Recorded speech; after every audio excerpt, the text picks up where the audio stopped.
بسم الله الرحمن الرحيم. الله سبحانه وتعالى இந்த உலகத்திலே கண்ணியமான அழகான ஒரு படைப்பாக மனித இனத்தை அல்லாஹ் படைத்திருக்கிறான். لقد خلقنا الإنسان في أحسن تقويم. நிச்சயமாக திட்டவட்டமாக மனித இனத்தை நாம் அழகான படைப்பாக படைத்திருக்கிறோம் என்பதாக அல்லாஹ் குர்ஆனிலே சொல்லிக் கொண்டிருக்கிறார். மேலான கணவான்களே, பெரியார்களே, சகோதரர்களே, அல்லாஹ்வால் படைக்கப்பட்ட எல்லா படைப்புகளிலும் சிறந்த கண்ணியமான கௌரவமான படைப்பாக மனித இனத்தை அல்லாஹ் படைத்திருக்கிறான். வலகத் கர்ரம்னா பனி ஆதம், ஆதமுடைய மக்களை நாம் கண்ணியப்படுத்தி இருக்கிறோம், நாம் கௌரவப்படுத்தி இருக்கிறோம் என்பதாக அல்லாஹ் குர்ஆனிலே சொல்லிக் கொண்டிருக்கிறான். அது ஆணினமாக இருக்கலாம், பெண்ணினமாக இருக்கலாம், முஸ்லிமாக இருக்கலாம், முஃமினாக இருக்கலாம், காஃபிராக இருக்கலாம். மனிதன் என்ற ஒரு பெயரின் காரணமாக, ஒரு இனத்தின் காரணமாக அல்லாஹ் அவர்களை கண்ணியமான படைப்பாக ஆக்கி வைத்திருக்கிறார். மேலான கணவான்களே, பெரியார்களே, சகோதரர்களே, மனிதனுடைய சகல உறுப்புகளையும் மனிதனுடைய உடம்பு உட்பட அனைத்து அங்க அவயங்களையும் அல்லாஹ் பாதுகாக்குகிறான். எப்படி பாதுகாக்குகிறான்? மலக்குமார்களின் மூலமாக பாதுகாப்பை கொடுக்கிறான். காலையிலே 10 மலக்குமார்கள், மாலையிலே 10 மலக்குமார்கள் இந்த மனித உடலை பாதுகாத்துக் கொண்டிருக்கிறார்கள்.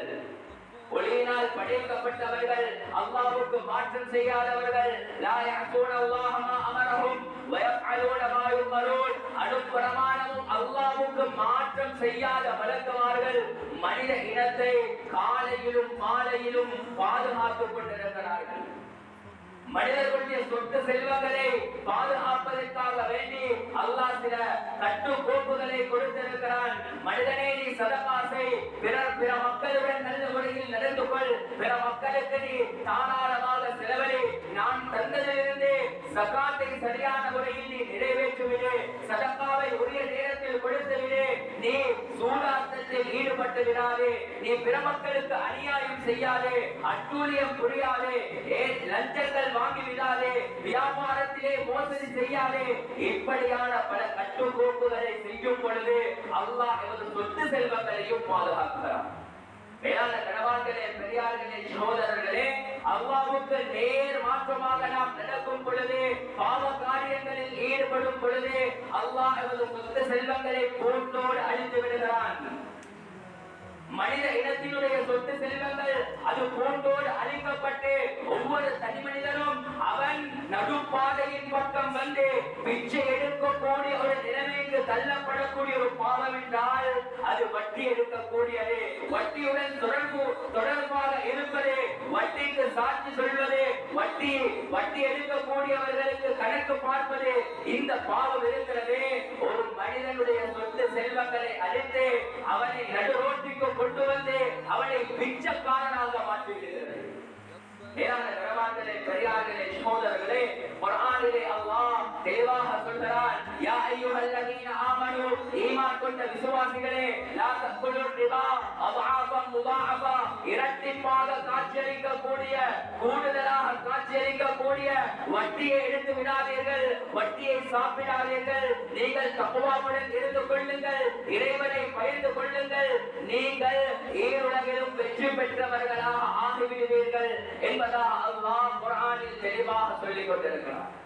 மேலான கணவான்களே, பெரியார்களே, சகோதரர்களே, வட்டி எவ்வளவு கீழ்த்தரமானது, எவ்வளவு மோசமானது என்பதை அல்லாஹ் குர்ஆனின் ஊடாக தெளிவுபடுத்தும் பொழுது அல்லாஹ் சொல்கிறார், யா அய்யுஹல்லதீன ஆமனு தக்குல்லாஹ் வ தரு மா பகிய மினர் ரிபா இன் குன்தும் முஃமினீன். ஈமான் கொண்ட விசுவாசிகளே, நீங்கள் உண்மையான முஃமின்களாக இருந்தால் நீங்கள் வட்டி எடுத்துக் கொண்டிருக்கிறீர்கள், அந்த வட்டியில் மீதமானதை விட்டுவிடுங்கள், அதனை எடுத்து விடாதீர்கள். வட்டி உங்களுக்கு தடுக்கப்பட்டிருக்கிறது, ஹராமாக்கப்பட்டிருக்கிறது. ஃபஇல்லம் தஃஅலு, மீண்டும் மீண்டும் நீங்கள் வட்டியுடன் தொடர்பு பட்டவர்களாக ஆகிவிடுவீர்களா? ஃபஅதரு பிஹர்பின் மின் அல்லாஹி வ ரசூலி, அப்படி என்றால் நீங்கள் அல்லாஹ்வுடனும் இந்த பூகோளத்தை, இந்த சர்வலோகத்தை, இந்த பிரபஞ்சத்தை படைத்து காக்கக்கூடிய அல்லாஹ்வுடனும் இந்த உலகத்திற்கே ரஹ்மத்தாக அனுப்பப்பட்ட முஹம்மது முஹம்மதே முஸ்தபா ஸல்லல்லாஹு அலைஹி வஸல்லம் அவர்களுடனும் யுத்தம் செய்வதற்கு தயாராக இருங்கள் என்று அல்லாஹ் குர்ஆனிலே சொல்கிறார். மேலான கனவான்களே, பெரியார்களே, சகோதரர்களே, வட்டி எடுப்பது, வட்டியுடன் தொடர்பு படுவது, வட்டியுடன் தொடர்பு பட்டவர்களுக்கு உதவி செய்வது, அந்த கணக்கு வழக்குகளிலே ஈடுபடுவது அல்லாஹ்வுடனும் அவருடைய தூதருடனும் யுத்தம் செய்வதற்கு சமமானது. அல்லாஹ்வுடன் யுத்தம் செய்ய முடியுமா? நபி அவர்களுடன் யுத்தம் செய்ய முடியுமா? இறைவனின் கடாட்சிய சக்திக்கு யாராலும் எவராலும் முகம் கொடுக்க முடியுமா? சகோதரர்களே, ஒரு நாளும் முகம் கொடுக்க முடியாது. அவன் தத்தளிப்பால், அவன் தனது வாழ்க்கையில் பல சோகங்களுக்கு முகம் கொடுக்கக்கூடிய நிலைமை ஏற்படும். வட்டிக்காரன் கடைசியில் ரோட்டில் தான் நிற்பான் என்பது நியதி. இது இறைவனின் முடிவாக இருக்கிறது. சகோதரர்களே, மேலான கனவான்களே, பெரியார்களே, சகோதரர்களே, ஹஜ்ரத் முஸ்தபா ஸல்லல்லாஹு அலைஹி வஸல்லம் அவர்கள் சொன்னார்கள், திர்ஹமுன் ரிபன் யக்குலுஹு ரஜுலுன் வஹுவ யஅலம். ஒரு மனிதன் ஒரே ஒரு திர்ஹத்தை வட்டியாக பெற்று அதன் மூலமாக சாப்பிடுகிறான். எப்படி? ஒரே ஒரு திர்ஹத்தை வட்டியாக பெற்றுக் கொள்கிறான், அதன் மூலமாக தானும் சாப்பிடுகிறான், குடும்பத்திற்கும் கொடுக்கிறான். இந்த ஒரே ஒரு திரகம் வட்டியாக பெற்றாலே இதனுடைய பாவம் எவ்வளவு பாரதூரமானது என்றால் நபி அவர்கள் சொன்னார்கள், அஷத்து 36 சன்யதன், 36 தடவைகள் விபச்சாரம் செய்வதை விட பெரிய பாவம் என்று சொன்னார்கள். ஒரே ஒரு திரகம் வட்டியாக பெற்று சாப்பிடுவது. மேலான கனவான்களே, பெரியார்களே, சகோதரர்களே, 36 தடவை விபச்சாரம் செய்வதை விட கொடூரமான பாவம் தான் ஒரே ஒரு திர்ஹத்தை வட்டியாக பெற்றுக் கொள்வது. ஒரு மனிதன் விபச்சாரம் செய்யும் பொழுது அவனது ஈமான் கலக்கப்படுகிறது, அவனுடைய ஈமான் அந்தரத்திலே நிறுத்தாட்டப்படுகிறது. அவன் பாவத்தை செயலை முடித்ததற்கு பின்னால் தான் அவனுடைய ஈமான் மீண்டும் அவனுடைய உள்ளத்துக்கு செல்கிறது. மேலான கனவான்களே, பெரியார்களே, சகோதரர்களே, விபச்சாரமே இவ்வளவு சீர்கெட்ட பாவம் என்றால் விபச்சாரத்தை விட 36 மடங்குகள் பெரிய ஒரு பாவம் தான் வட்டி எடுப்பது என்பதாக நபி அவர்கள் விளக்கப்படுத்தியிருக்கிறார். மேலான கனவான்களே, பெரியார்களே, சகோதரர்களே, இன்னொரு ஹதீஸில் நபி அவர்கள் இந்த வட்டியின் கேவலத்தை பற்றி சொல்லியிருக்கிறார்கள். எந்த அளவுக்கு என்றால் இதைவிட பாரதூரமான வார்த்தையை பாவிக்கவே முடியாது. நபி அவர்கள் சொன்னார்கள், அர்ரிபா 72 பாபா, வட்டி இருக்கிறதே அதற்கு 72 கிளைகள் இருக்கிறது. 72 கிளைகள். அதில் ஆக குறைந்த கிளை, அதனாக ஆக குறைந்த வட்டியை எடுக்கிறார்களே அவர்களுடைய பாவம் எதற்கு சமனானது என்றால், ஒரு மனிதன் தான் பெற்றெடுத்த அதாவது தன்னை பெற்றெடுத்த தாயுடன் விபச்சாரம் செய்வதற்கு சமன் என்று சொன்னார்கள். அல்லாஹ் பாதுகாக்க வேண்டும். மேலான கனவான்களே, பெரியார்களே, சகோதரர்களே, அந்த ஹதீஸுக்கு கீழே எழுதுகிறார்கள், இதைவிட வேறு வார்த்தைகளின் மூலமாக இந்த வட்டியுடைய கீழ்த்தரத்தை விளங்கப்படுத்த முடியாது. அவ்வளவு ஒரு அசிங்கமான வார்த்தையின் மூலம் நபி அவர்கள் விளங்கப்படுத்தினார்கள். இது இவ்வளவு மோசமான பாவம் என்பதாக விளங்கப்படுத்தினார்கள். மேலான கனவான்களே, பெரியார்களே, சகோதரர்களே, வட்டி எடுக்கக்கூடியவன் உலகத்திலே நிம்மதியாக வாழ மாட்டான், ஆகிரத்திலும் நிம்மதியாக வாழ மாட்டான். உலகத்திலும் பல பிரச்சனைகளை சந்திப்பான், ஆகிரத்திலும் பல பிரச்சனைகளை சந்திப்பான். அவன் சந்திக்கும் முதல் பிரச்சனை என்ன? யம்ஹகுல்லாஹு ரிபா வ யுர்பி ஸதகாத். அவன் சம்பாதிக்கும் அத்துணை சொத்து செல்வங்களையும் அல்லாஹ் அழித்து நாசமாக்கி விடுவான். குர்ஆன் சொல்கிறது, யம்ஹகுல்லாஹு ரிபா, வட்டி இருக்கிறதே அது சொத்து செல்வங்களை பூண்டோடு அழித்துவிடும். வ யுர்பி ஸதகாத், சதகா இருக்கிறதே அது மனிதனுடைய வாழ்க்கையில் சொத்து செல்வங்களை அதிகரிக்க செய்யும். சதகா கொடுக்கும் பொழுதே குறைவதை போன்று தெரியும், இருந்தாலும் அல்லாஹ் அதனை மறைமுகமான விதத்திலே வளர்த்து கொண்டே இருப்பான். ஒருவன் 100 ரூபாய் சம்பாதிக்கிறான், 1 ரூபாயை சதகா செய்கிறான், அவனது சொத்து 1000ஆக வளர்ந்துவிடும். 1000 சம்பாதிக்கிறான், 100 ரூபாயை சதகா செய்கிறான், அவனுடைய சொத்து லட்சமாக வளர்ந்துவிடும்.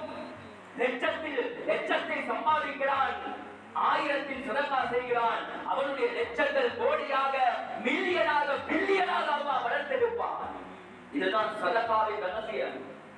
அதே வட்டியின் பாரதூரம் என்ன? அது வளர்வதை போன்றிருக்கும். அது கண்களுக்கு வளர்வதை போன்று தெரியும். அவ்வாவம் முதாஹபா குர்ஆன் சொன்னதே அது வளர்வதை போன்று காட்சியளிக்கும். வட்டியின் ஆரம்பம் இவன் மாடா மாளிகையிலே வாழுவான். மிகவும் உயர்தரமான வாகனத்திலே BMW ஏதோ ரோல்ஸ் ரைஸிலே அவன் பயணம் செய்வான். தனது குழந்தையின் தனது பிள்ளையின் திருமணத்தை மிகப்பெரிய ஹோட்டலிலே எடுப்பான். அவனது சாப்பாடுகள் மிகப்பெரிய பிரபலியமான ஹோட்டல்களிலே இருக்கும். இது வட்டியின் ஆரம்பம் சகோதரர்களே. அல்லாஹ் அதனை பறிக்க ஆரம்பிப்பான். எப்படி பறிப்பான் என்றால் பறித்து அவன் அனுபவித்த அத்தனை சொத்துகளையும் பறித்து விடுவான். கடைசியில் அவன் எங்க இருப்பான்? நடுரோட்டிலே இருப்பான். அவனுக்கு வீடு இருக்க மாட்டாது, வாகனம் இருக்க மாட்டாது, அவனுக்கு சாப்பிடுவதற்கு உணவு இருக்க மாட்டாது. சகோதரர்களே, செல்வதற்கு அந்த விலை உயர்ந்த வாகனம் அல்ல, மாட்டு வண்டியும் அவனுக்கு கிடைக்க மாட்டாது. சாப்பிடுவதற்கு விலை உயர்ந்த ஹோட்டல்கள் அல்ல, சாப்பிடுவதற்கு அரிசியும் கிடைக்க மாட்டாது.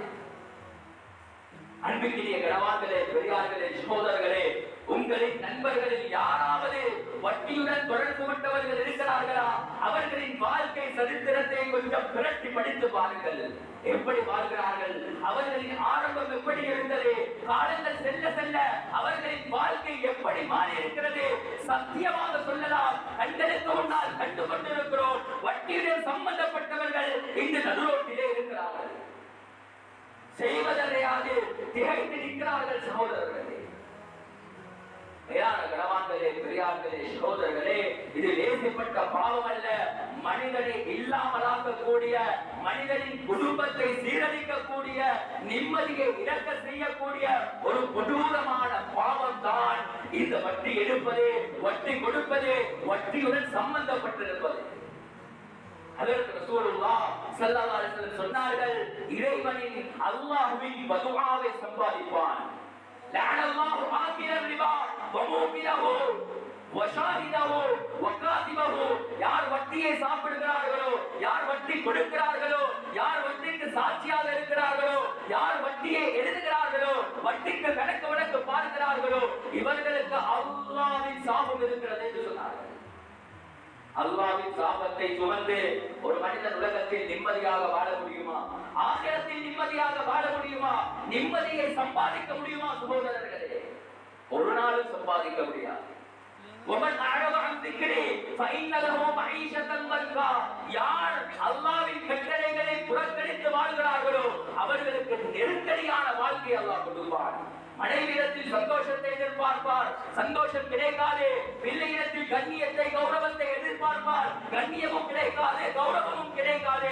குடும்பம் மதிக்காது, ஊர் மதிக்காது, சமூகம் மதிக்காது.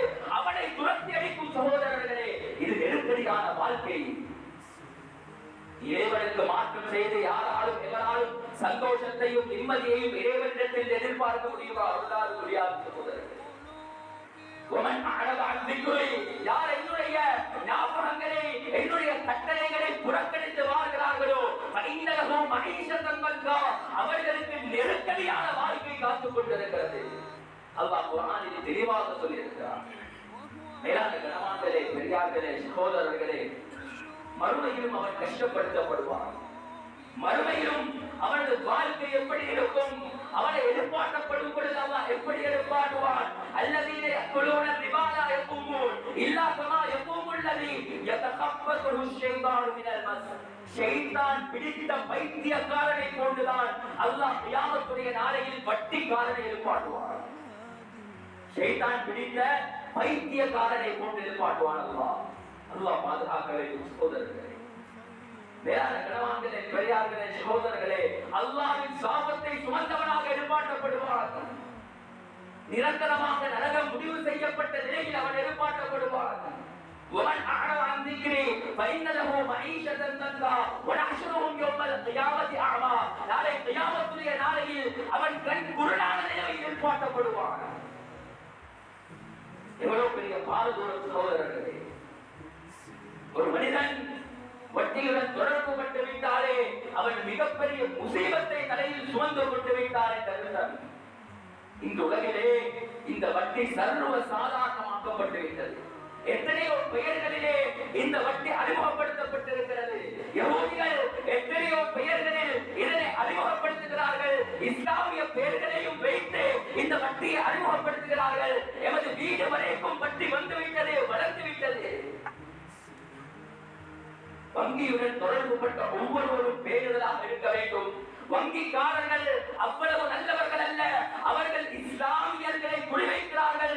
அவர்களின் சொத்து செல்வங்கள் ஹராமாக்கப்படுவதை நோக்கமாக வைத்திருக்கிறார்கள்.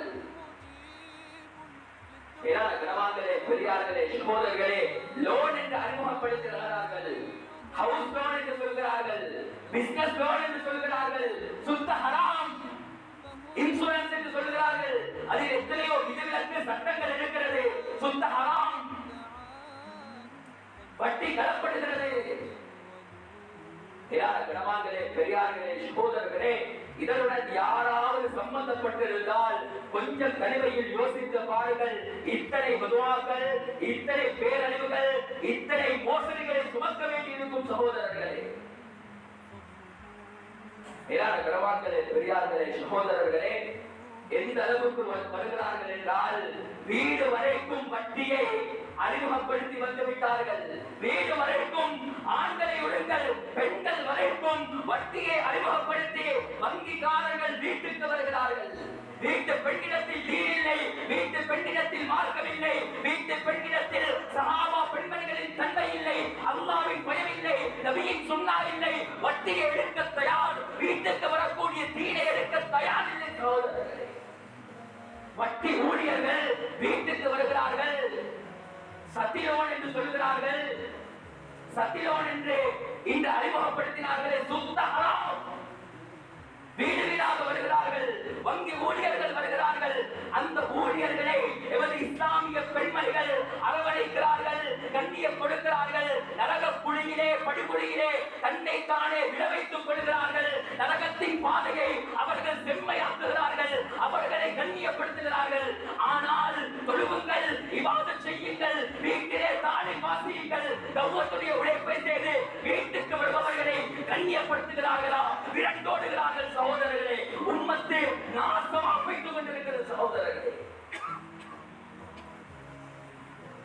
கனவான்களே, பெரியார்களே, சகோதரர்களே, சத்திலோன் என்று சொல்லி வீடு வீடாக வங்கியின் ஊழியர்கள் வருகிறார்கள். சுத்த ஹராம். எல்லா பெண்மணிகளிலும் இதிலே மாட்டிக் கொண்டிருக்கிறார்கள். எத்தனையோ கோடி பெண்மணிகள் இதில் சிக்கி தவித்துக் கொண்டிருக்கிறார்கள். ஏன் எமது ஊரும் அதில் விதிவிலக்கில்லை சகோதரர்களே. எமது ஊரில் எத்தனையோ பேர் இருக்கிறார்கள். வட்டியை சுமந்த தாய், வட்டியை சுமந்த தகப்பன் வீட்டிலே நிம்மதி இருக்குமா? அல்லாஹ்வின் சோதனை வரும் சகோதரர்களே. அவர் செய்யும் பாவம் குடும்பத்தையே நாசமாக்கிவிடும். குடும்பத்திலே, அந்த குடும்பத்தில் இருக்கக்கூடிய ஒரு தாய் வட்டியுடன் தொடர்பு பட்டு விட்டால், அந்த தாயின் வயிற்றிலே ஒரு குழந்தை வளர்கிறது என்றால் அந்த குழந்தையும் தந்தையை அனுபவிக்கும். அந்த தாய் பாலூட்டும் பெண்மணியாக இருந்தால் அந்த பாலூட்டும் பெண்மணிக்கு அல்லாஹ் பாலை சுரக்காமல் வைத்து விட்டான் என்றால் என்ன செய்வது சகோதரர்களே? கோடி கொடுத்தாலும் எடுக்க முடியுமா? உலகத்தின் கோடிகளை வாரி கொடுத்தாலும் தாயின் மார்பகத்திலே பாலை சுரக்கும் சக்தி யாரின் எந்த வைத்தியருக்கு இருக்கிறது சகோதரர்களே? இந்த வைத்தியருக்கும் கிடையாது. அல்லாஹ்வுக்கு மாற்றம் செய்துவிட்டு குழந்தையின் ஆரோக்கியத்தை எதிர்பார்க்க முடியுமா? குடும்பத்தின் ஆரோக்கியத்தை, சந்தோஷத்தை எதிர்பார்க்க முடியுமா சகோதரர்களே? ஒரு நாளும் முடியாது.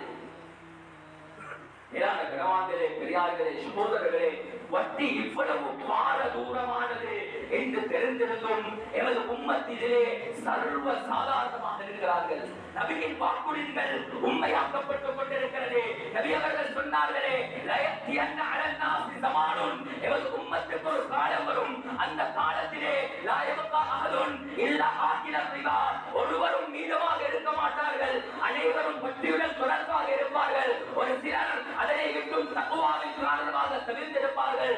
அப்படியாப்பட்டவர்களுக்கும் வட்டியின் புகைப்பட்டே தீரும் என்று சொன்னார்கள்.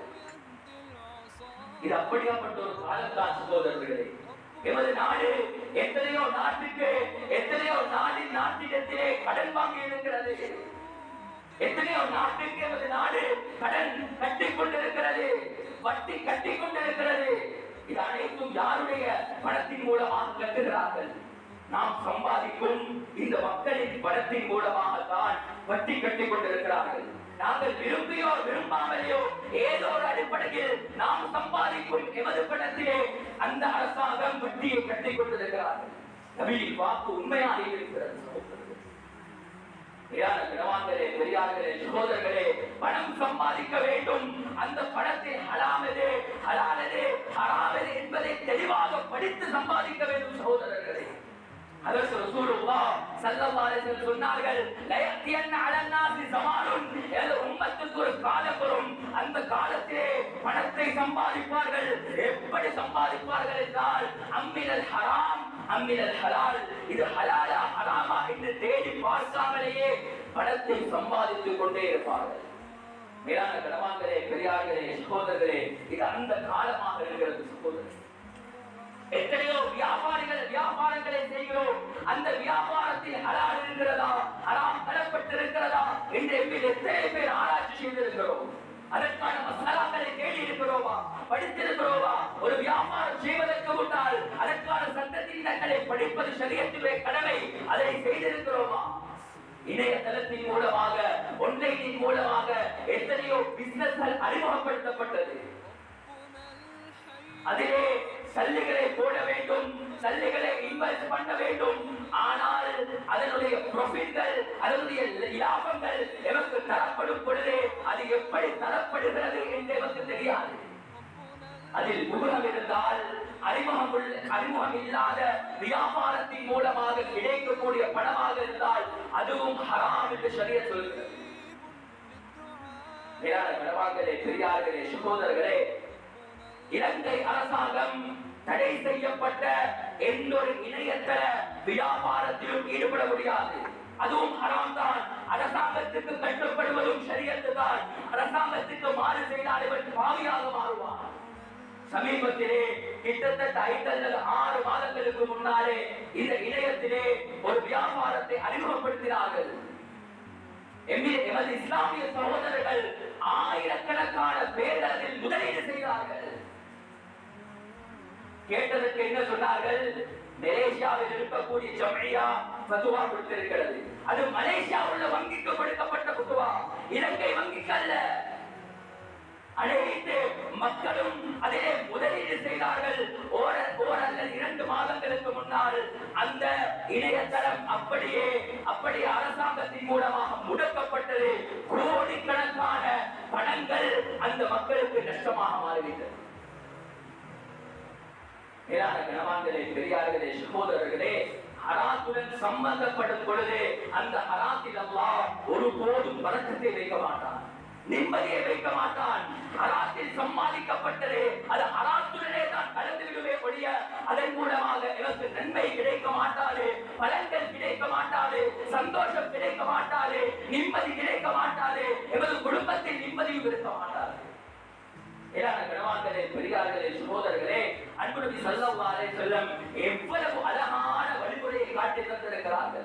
கடன் எடுப்பதாக இருக்கலாம், கடன் கொடுப்பதாக இருக்கலாம், வியாபாரம் செய்வதாக இருக்கலாம். ஹஜ்ரத் அப்துர்ரஹ்மான் இப்னு அவ்ஃப் ரலியல்லாஹு அன்ஹு விரட்டி படியுங்கள். எவ்வளவு பெரிய வியாபாரி, மௌத்தாகும் பொழுது கோடிக்கணக்கான சொத்துகள், பெரும் பெரும் பாறைக்கணக்கான தங்கங்கள், அவர்களின் தங்கங்களை உடைத்து கைகள் மரத்து போல வரலாறு அந்த தாரிகுடைய உலமாக்கள் எழுதியிருக்கிறார்கள். வட்டியுடன் தொடர்பு பட்டார்களா? இது எத்தனையோ வியாபாரிகள், பெரும் பெரும் வியாபாரிகள் சொல்கிறார்களே, வட்டி இல்லாமல், வங்கி இல்லாமல் வியாபாரம் செய்ய முடியுமா? அந்த காலகட்டத்திலே வட்டியினுடைய தடை வருவதற்கு முன்னால் சஹாபாக்கள் வட்டி வியாபாரத்திலே தடை சிறந்தவர்களாக இருந்தார்கள். யா அய்யுஹல்லதீன ஆமனூ யா அய்யுஹல்லதீன ஆமனூ ஆமனத்துல்லாஹ் வதரு மா பகிய மினர் ரிபா, வட்டியின் மீதமானதை விட்டுவிடுங்கள். குர்ஆனுடைய ஆயத் இருக்கிறது, தக்வா உள்ளத்திலே வேலை செய்கிறது. எல்லா சஹாபாக்களும் வட்டியை விட்டார்கள். அப்துல்லாஹ் இப்னு அப்பாஸ் ரலியல்லாஹு அவர்களுக்கு கிட்டத்தட்ட 80,000 திரஹங்கள் வட்டி பணம் வர வேண்டி இருந்தது. அத்துணையும் ஹலால் சொன்னார்கள்.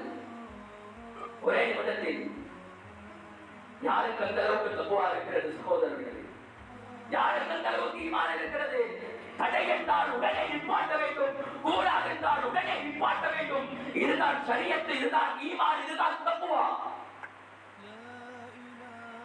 மேலான கனவான்களே, பெரியார்களே, சகோதரர்களே, இந்த காலத்திலே கூடாது, தடை, ஷரியத் செய்யக்கூடாது என்று சொன்னால் அதற்கு பல கேள்விகள் கேட்கிறார்கள். இப்படி செய்யலாமா? இப்படி ஒரு முறை இருக்கிறதா? இப்படி செய்தால் சரிதானே? அல்லாஹ் பாதுகாக்க வேண்டும் சகோதரர்களே. ஒரு ஆளுநரத்தில் பத்துவா கேட்கிறார்கள், தனக்கு சரிபட்டு வரவில்லையா? இன்னொரு ஆளுநரத்தில் செல்கிறார்கள், இன்னொரு புத்திஜீவியத்தில் செல்கிறார்கள், கடைசியில் ஃபித்னாவில் விழுந்து வருகிறார்கள். மேலான கனவான்களே, பெரியார்களே, சகோதரர்களே, கடன் கொடுக்கும் பொழுதும் கடன் எடுக்கும் பொழுதும் அழகான வழிமுறையை ஷரியத் சொல்லி இருக்கிறது. சில சொந்த லாபத்துக்காக வேண்டி கடனை வியாபாரமாக ஆக்கும் மக்களிடத்தில் நீங்கள் கடன் கேட்காதீர்கள். ஷரியத்தை விளங்கி, இபாதத்தை விளங்கி கடன் கொடுக்கும் நல்ல மக்களிடத்தில் கடன் கேளுங்கள் என்று ஷரியத் அழகான முறையில் இவருக்கு சொல்லி தந்திருக்கிறது. புகாரியில் பதிவிடப்பட்ட ஒரு ஹதீஸ் என்ன? ஒரு அடிவிசவேலை செய்த ஒருவரிடத்தில் கடன் கேட்கிறார். 1000 பொற்காசுகள், 1000 தங்க காசுகள். அவர் கேட்கிறார், உனக்கு யாரு ஷஹீதாக இருக்க போகிறார்? அல்லாஹ் தான் எனக்கு ஷஹீதாக இருப்பார். உனக்கு யார் வக்கீலாக இருக்க போகிறார்? அல்லாஹ் தான் எனக்கு வக்கீலாக இருப்பார். அல்லாஹ்வின் நாமத்தை கொண்டு கடன் கொடுக்கப்படுகிறது. கடன் எடுத்தவர் கடல் தாண்டி வந்து விட்டார், தவணை கொடுக்கப்பட்டிருக்கிறது. ஓரிரு மாதங்கள் கழியும் பொழுது அந்த தவணையும் வருகிறது. கடலை திருப்பி கொடுக்க வேண்டும், கடல் மார்க்கமாக செல்ல வேண்டும். படகுகள் இல்லை, அங்கே கப்பலும் இருக்கவில்லை. மேலான கனவான்களே, பெரியார்களே, சகோதரர்களே, அந்த பனு இஸ்ரவேலை சேர்ந்தவர் ஒரு மரக்கட்டையை எடுத்து அதனை பிளந்து, புகாரில் பதிவிடப்பட்ட அதனை பிளந்து 1000 தங்க காசுகளை அதற்குள்ளால் வைத்து ஒரு கடிதத்தையும் வைத்து ஒரு பிரார்த்தனை செய்கிறார். இரட்சகா, உன்னை ஷாஹிதாக வைத்து, உன்னை வக்கீலாக வைத்து, இந்த மனிதனிடத்தில் இந்த தவணைக்கு நான் கடன் வாங்கினேன், இந்த தவணைக்கு நான் ஒப்படைக்க வேண்டும். எனக்கு படகுகள் கிடைக்கவில்லை, கப்பல் கிடைக்கவில்லை. இதனை அவரிடத்தில் ஒப்படைத்து விடு. கடலிலே வீசிவிட்டார்கள். கடன் கொடுத்தவர் அக்கறையில் பார்த்துக் கொண்டிருக்கிறார். மாலையாகும் பொழுது கடனாளி திரும்ப வரவில்லை. திரும்பி செல்லும் பொழுது மரக்கட்டையை காணுகிறார். பிறருக்கு உதவும் என்று வீட்டுக்கு கொண்டு போகிறார். பிறந்து பார்க்கும் பொழுது உள்ளே அந்த காசு, அந்த தங்க காசு இருக்கிறது. சகோதரர்கள், அல்லாஹ்வின் உதவி எப்படி அல்லாஹ் கொண்டு வந்து சேர்ந்திருக்கிறார். ஓரிரு மாதங்கள் கழிகிறது. மீண்டும் 1000 தங்க காசுகளை எடுத்துக்கொண்டு கடன் எடுத்தவர் வருகிறார். வந்து சொல்கிறார், நான் உங்களிடத்தில் கடன் வாங்கினேன், ஆனால் எனக்கு சரியான நேரத்துக்கு திருப்பி கொடுக்க முடியாமல் போய்விட்டது. படகுகள் இருக்கவில்லை, கப்பல் இருக்கவில்லை. சொன்னார், நீர் எனக்கு பணத்தை அனுப்பி வைத்தீரே, அந்த மரக்கட்டையை நான் பெற்றுக்கொண்டேன். அதன் மூலமாக நான் பணத்தை எடுத்துக்கொண்டேன். அவரின் நம்பிக்கையை பாருங்கள் சகோதரர்களே. கனவான்களே, பெரியார்களே, சகோதரர்களே, இப்படி இருக்க வேண்டும் முஸ்லிம் என்று சொன்னார், முஃமின் என்று சொன்னால் இப்படி ஒரு நம்பிக்கையான வாழ்க்கையை, அழகான வாழ்க்கையை வாழ வேண்டும் சகோதரர்களே. இதனைத்தான் அன்பு நபி ஸல்லல்லாஹு அலைஹி வஸல்லம் அவர்கள் போதித்தார்கள். ஆக மேலான கனவான்களே, பெரியார்களே, சகோதரர்களே, ஒரு கொடூரமான சமாளியை வாழ்ந்து கொண்டிருக்கிறோம். வீடு வரைக்கும் வட்டியை கொண்டு வருகிறார்கள். எவருக்கும் ஈமானை புகுத்த வேண்டும், வீட்டுக்கும் ஈமானை, தக்வாவை சொல்லிக் கொடுக்க வேண்டும். அப்பொழுதுதான் எம்மையும் எமது குடும்பத்தையும் அந்த படுகொலியை விட்டு, நரக படுகொலியை விட்டு பாதுகாக்க முடியும். அந்த அடிப்படையில் யா அல்லாஹ் எங்கள் அனைவரையும் கபூல் செய்து கொண்டு யா அல்லாஹ்